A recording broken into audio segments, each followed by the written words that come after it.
the lies can crush your creativity and stop you dead in your tracks. Just shut down your voice, close it off, and throw away the key.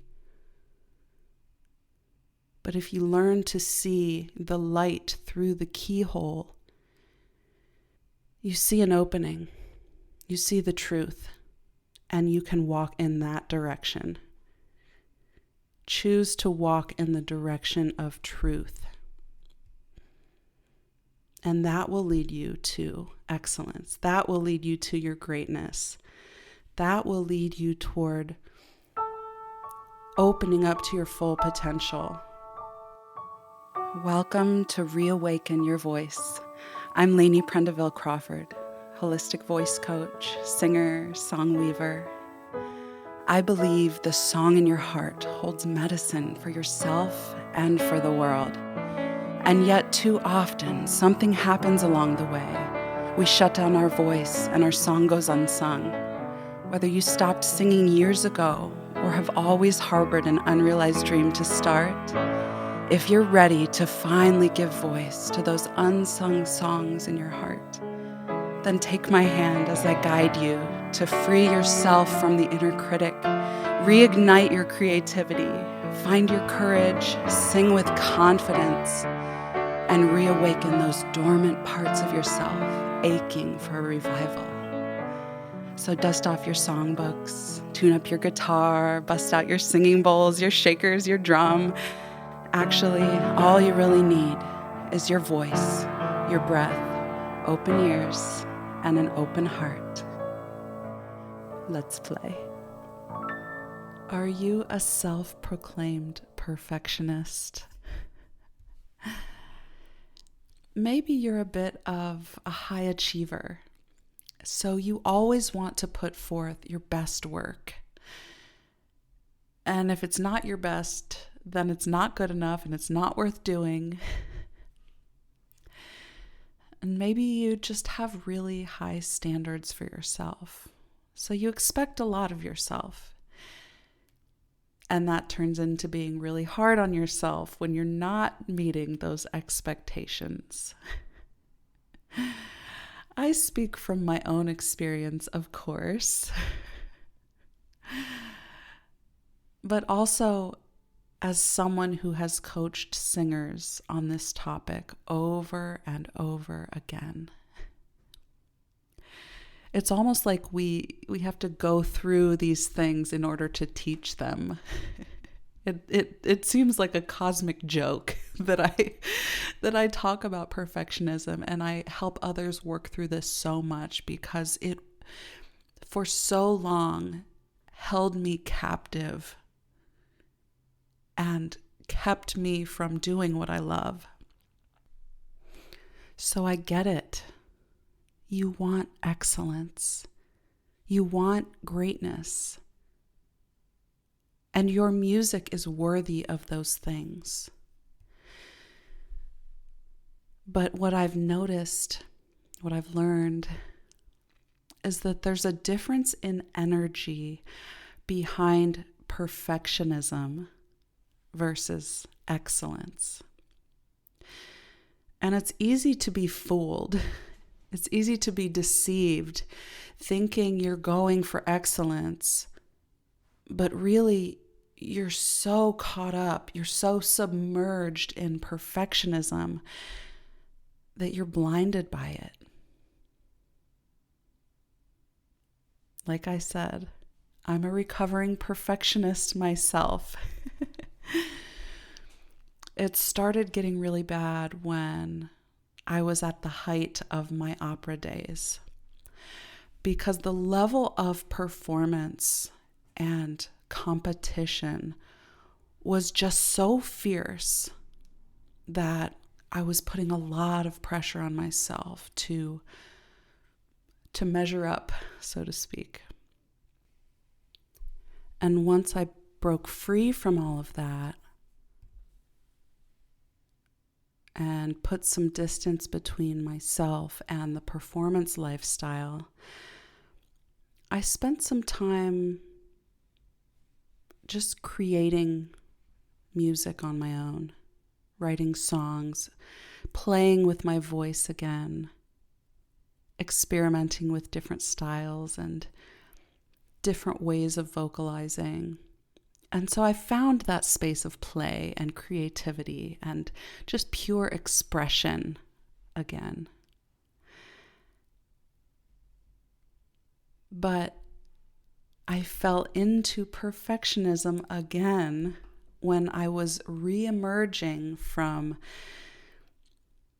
that place of just doing it for me, just being alone with my music, and stepping into my own artistic voice with my own songs, showcasing my own style and creative work.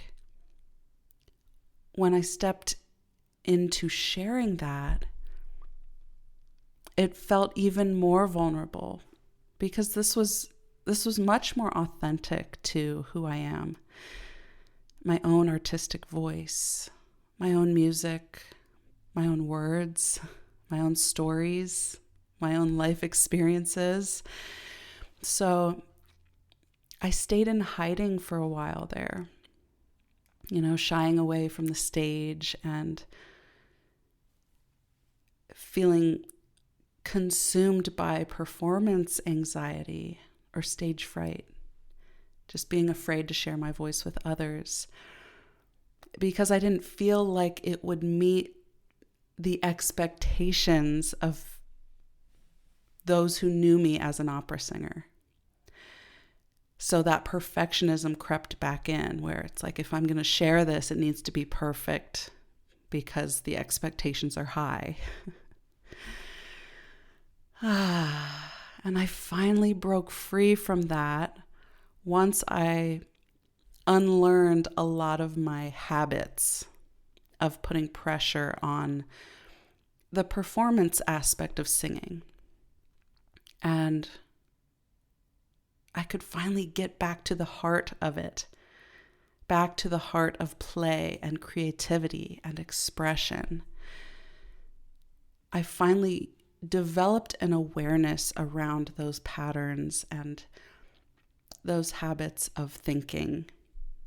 And so the next time that I noticed perfectionism creeping back in, I had tools and perspective to do something different with it. So this is what I want for you, is that when it creeps in, because it will, it's not something that just goes away and you're free from for the rest of your life. That's not been my experience. It's something that shows up, it creeps in, and it's just a matter of developing the awareness and having the tools to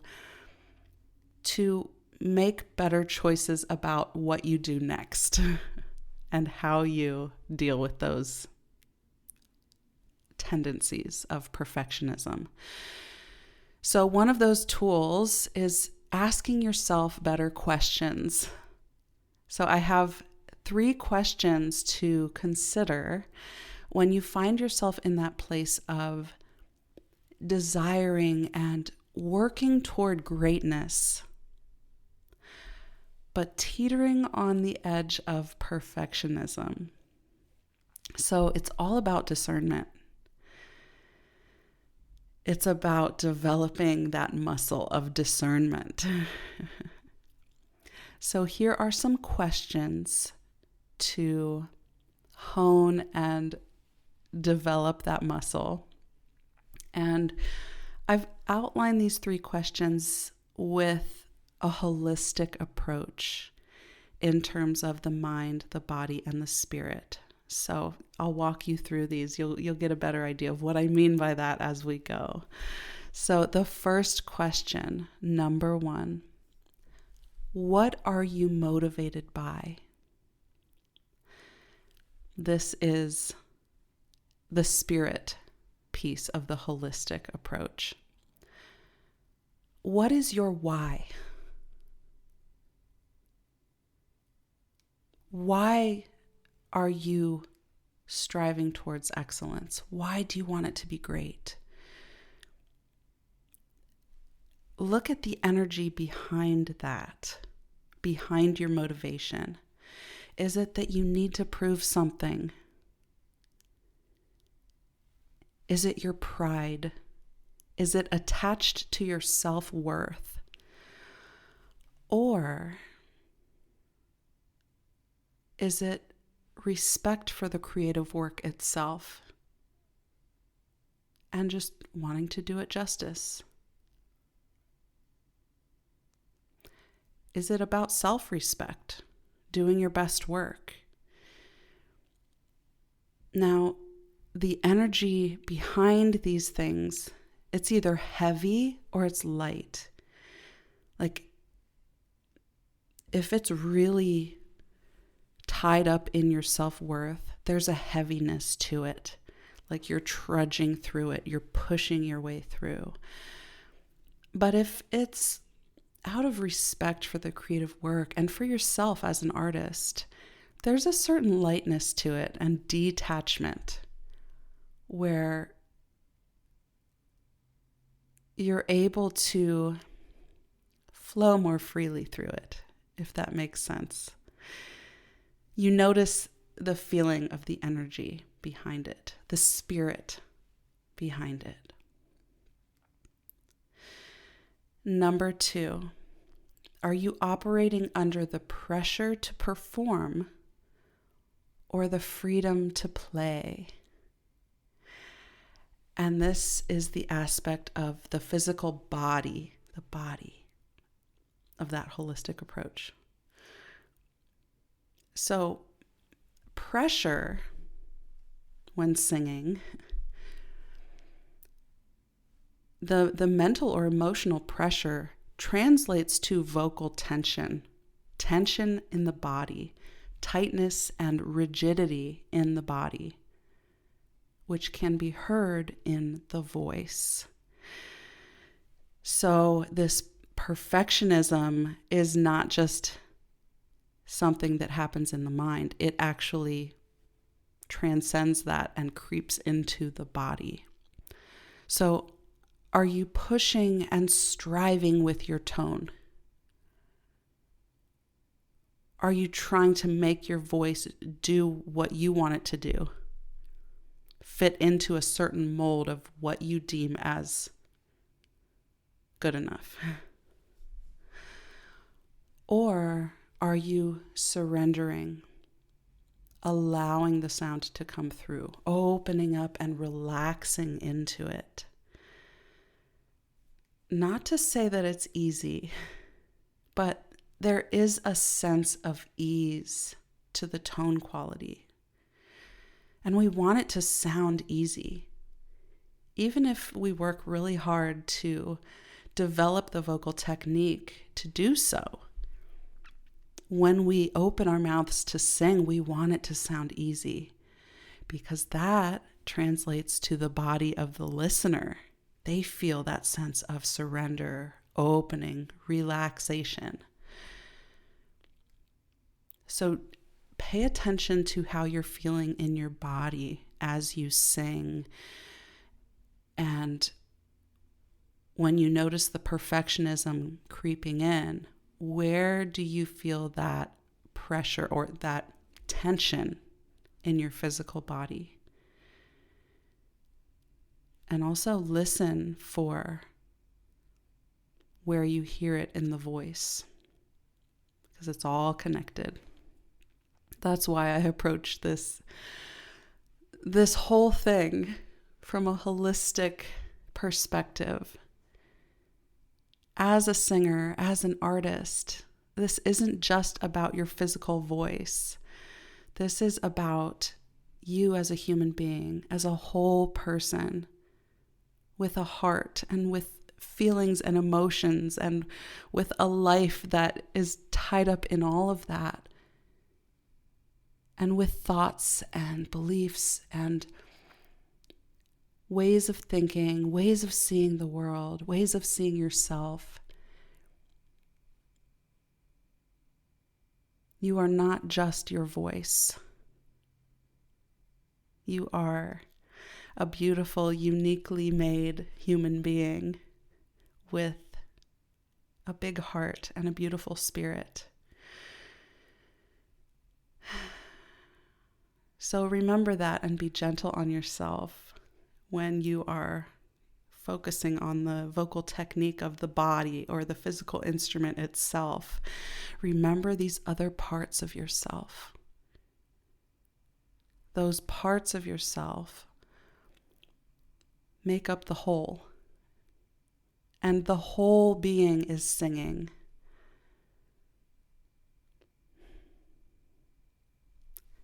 Number 3.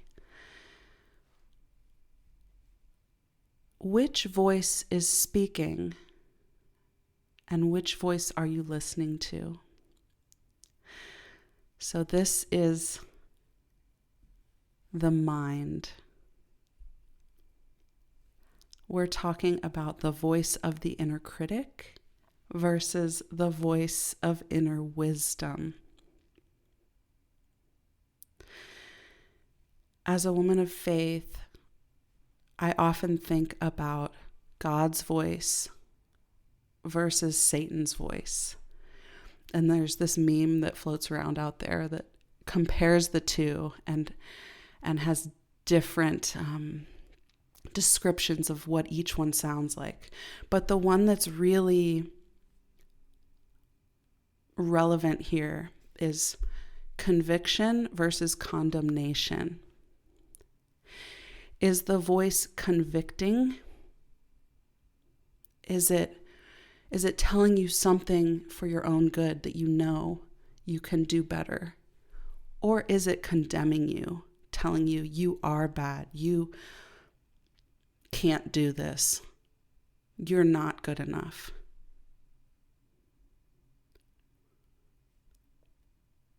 Is it relaying impossible standards or realistic yet aspirational standards, like driving you toward greatness or setting you up to fail over and over again? So this comes back to discernment. Truth versus lies. This is so important for your creativity and your art, but also in the world we're living in, the ability to discern truth from lies. This is crucial. So developing that muscle, developing that eye and that ear for discernment is so important, because the lies can crush your creativity and stop you dead in your tracks. Just shut down your voice, close it off, and throw away the key.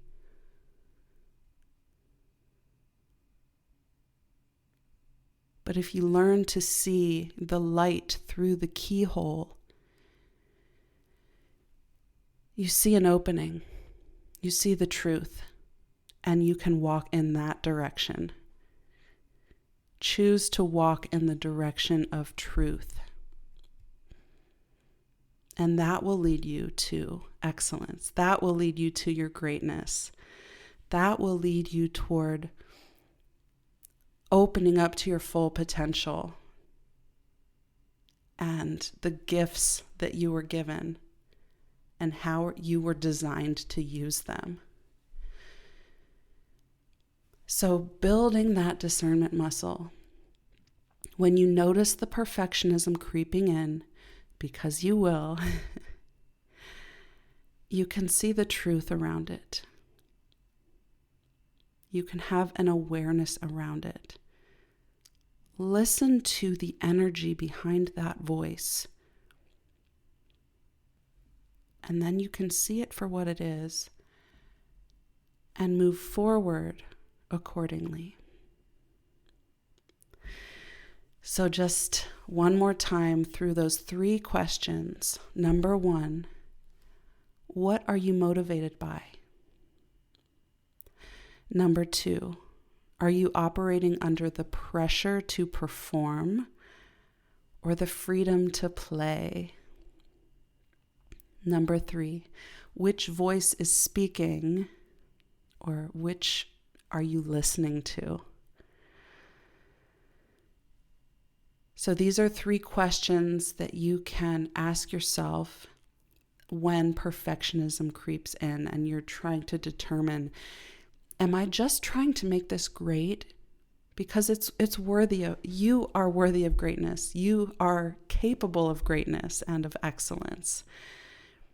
And your music is worthy of that. Or are you beating yourself up to achieve some standard that's impossible, because perfectionism is a lie? Hey friend, thank you so much for listening. If this episode unlocked something in you or moved you in some way, I'd be so grateful if you'd leave me a review on Apple Podcasts or wherever you're streaming this, and share this episode with a friend who's been praying for a vocal breakthrough. Until we meet again, keep nurturing that song in your heart. Lots of love.